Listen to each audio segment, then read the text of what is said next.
हमारे चैनल को सब्सक्राइब करने के लिए सब्सक्राइब के रेड बटन पर क्लिक करें और इसके साथ बेल बटन पर भी क्लिक कर दें ताकि हमारी हर नई वीडियो फौरी आप तक पहुंच सके।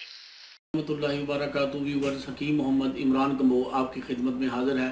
व्यूवर्स, मुझे यूट्यूब पे और इसके साथ साथ व्हाट्सएप पे लोग डायरेक्ट कॉल करके भी बेशुमार मर्द और ख़वातीन जो हैं वो बेऔलादी के हवाले से कहती हैं कि हकीम साहब कोई ऐसी वीडियो बनाएं जिससे हमें बेऔलादी मर्दों में जरासीम की कमी और इसके साथ साथ मनी का कम आना, मनी की किल्लत और इसके साथ साथ मनी के जरासीमों की किल्लत, पेशाब के बाद मनी के कतरे गिरना, मनी का पतलापन होना, ये जो बांझपन की मर्दों में जो अलामात हैं या जो वजूहात हैं वो बता रहा हूँ। उनमें सबसे पहली वजूहात होती है कि बाज़ औक़ात जो मर्द हज़रात के गुर्दे होते हैं वो उनके ऊपर जो चर्बी होती है जिसकी वजह से सेक्स का तमाम निज़ाम एक्टिव होता है, वो चर्बी कम हो जाती है, या कोई ऐसा कुछ था या उल्टी सीधी दवाई खाने से वो चर्बी जो है वो तकरीबन ख़त्म हो जाती है, जिससे मर्द के अंदर सेक्स की तमाम ख्वाहिशात कम हो जाती हैं। ये भी बांझपन की एक बड़ी वजह है। और इसके साथ साथ मनी का पतला होना, मनी का कम पैदा होना, क्योंकि अगर मनी पतली होगी तो औरत के जब मर्द दखूल करता है, दखूल के बाद जब अंजाल होता है तो ज़्यादा देर औरत की वजाइना में नहीं रहती, जिस वजह से जो मनी के जरासीम होते हैं वो सही तरह पर ओवरी में नहीं दाखिल हो पाता, क्योंकि जब बारावरी होती है उस वक्त जो औरत को अंडा आता है उसके साथ मर्द के स्पर्म का मिलना ज़रूरी होता है। जब मनी अंदर नहीं स्टे करेगी तो उस वजह से भी ये जो बेऔलादी का मामला है मर्दों में वो भी सामने आ जाता है। इसके साथ साथ कई मर्दों के अंदर मनी की पैदाइश इंतहाई कम होती है और वो प्रेशर से नहीं निकलती, जो अपने मतलूबा मुकाम तक नहीं पहुंच पाती। इस वजह से भी जो होता है बांझपन मर्दों का, वो भी इसकी भी एक बड़ी वजह है। इसके साथ साथ आपको मैं बताता चलूँ कि मर्द हजरात की जो मनी के अंदर जरासीमों की तादाद है उस हवाले से अगर वो तादाद कम है, जिसे हम स्पर्म काउंट कहते हैं इंग्लिश में, तो उस हवाले से भी मर्दों के ये बांझपन की एक बड़ी वजह ये भी सामने आ रही है कि जरासीमों के जो मतलूबा मिकदार है वो पूरी नहीं। इसके साथ साथ मनी के अंदर खून आना या पस आना, ये भी इस वजह से भी बाज़ औक़ात अगर स्पर्म औरत के अंडे का मिल भी पाएँ तो मुकम्मल तौर पर वो बारावरी नहीं हो पाती और हमल पहले या दूसरे महीने में ही गिर जाता है। ये भी मर्दों की जो सीमन है उसमें ये प्रॉब्लम आ जाती हैं। ये तमाम जो अमराज हैं मर्दाना बांझपन के, ये मैंने आपको फ़र्दन बताए हैं। और इस हवाले से कोई हमारे पास ऐसा नुस्खा होना चाहिए जो इन तमाम अमराज को ठीक करे, ख़ास तौर पर गुर्दों की चर्बी जो है उसको दोबारा पैदा करे, गुर्दों को मजबूत करे, मर्द के जो नफ्स में ढीलापन है उसको दूर करे। तो व्यूवर्स, इस हवाले से ये जो मैं नुस्खा आज आपको बताने जा रहा हूँ इसके फ़वाइद सुन लें। सबसे पहले ये गुर्दों को नए सिरे से सेट करेगा, जो सेक्स के हवाले से कमज़ोरियाँ हैं गुर्दों के पट्टों को, गुर्दों की चर्बी को।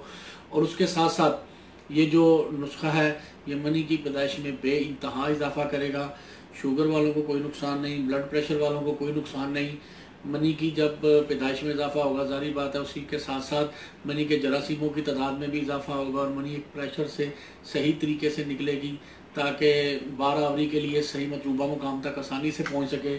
इसके साथ साथ जो मनी के अंदर बाज़ औक़ात ब्लड सेल आते हैं या पस सेल आते हैं, उनके लिए भी ये नुस्खा बहुत आला है, बहुत बेहतरीन है। या वो नौजवान शादीशुदा नौजवान जो शादीशुदा जिनकी नई नई शादी और पहले या दूसरे साल में जब प्रेगनेंसी नहीं हुई होती, वो एहतियातन हिफ्ज़ मातक़द्दम के तौर पे पहले ये नुस्खा खाएं, 1-2 माह में रिज़ल्ट देखें, इंशाअल्लाह अल्लाह पाक करम कर देंगे। तो व्यूवर्स, अब आते हैं ये जो मैंने तमहीद बांधी है ये नुस्खा कौन सा है, इसके अजदा की तरफ आते हैं। सबसे पहला जो जुज़्व है इसके अंदर वो है खुश्क संगाड़ा, संगाड़ा खुश्क, ठीक है जी। इसका मैंने इस पर चंद दिन पहले वीडियो भी बना चुका हूँ कि खाली संगाड़े के क्या फ़वाइद हैं। उसके बाद इसके साथ दूसरी चीज़ है सालब पंजा। ये देखें, बिल्कुल ऐसे फील होगा जैसे किसी बच्चे के हाथ का पंजा है, इसे इसलिए सालब पंजा कहते हैं। तीसरी चीज़ है सालम मिस्री।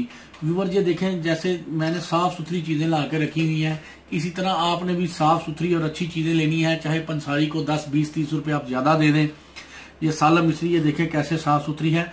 इसकी सबसे अच्छी और खालस की निशानी है कि इसको अगर आप रोशनी में ऐसे करके देखेंगे, ये देखें रोशनी इसके अंदर से आर पार आपको नजर आएगी। जैसे अभी तो आपको कैमरे के सामने नहीं नजर आ सकती क्योंकि हम अंदर हैं।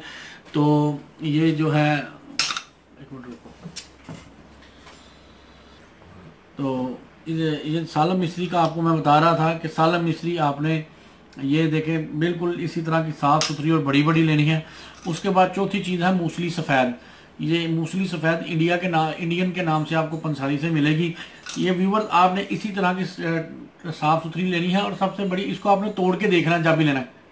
ये देखिए कड़क की आवाज़ आई है, ऐसी होनी चाहिए, ढीली और लेसदार और लचकदार नहीं होनी चाहिए। जैसे आपको मैंने तोड़ के दिखाई टक की आवाज़ आई है, ऐसी होनी चाहिए। आप तोड़ के चेक कर लेना। ये भी मर्दाना ताकत की तमाम अद्वियात की सरताज है। इस पर भी मैं एक वीडियो अलहदा बना चुका हूँ। और आखिरी चीज़ है ये पिस्ता है। ये आपने मगज़ पिस्ता मिलेंगे पंसारी की दुकान से। आपने उसको कहना है कि मगज़ पिस्ता, छिलके वाला नहीं लेना, छिलके के बगैर लेना है।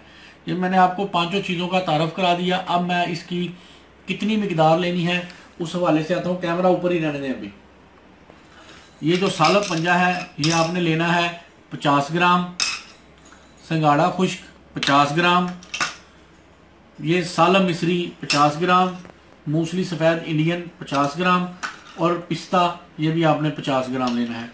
पांचों चीज़ें आपने 50-50 ग्राम लेनी है। मिकदार आपको समझ आ गई। अब हम चलते हैं कि इसको तैयार कैसे करना है। व्यूवर, ये मेरे पास स्टील का हमवंदस्ता है। अमूमन घरों में बड़ी मतलब ग्राइंडर मशीन नहीं होती। अगर जिनके पास है वो ग्राइंडर में भी पीस सकते हैं, इसे सफ़ूफ बना ले।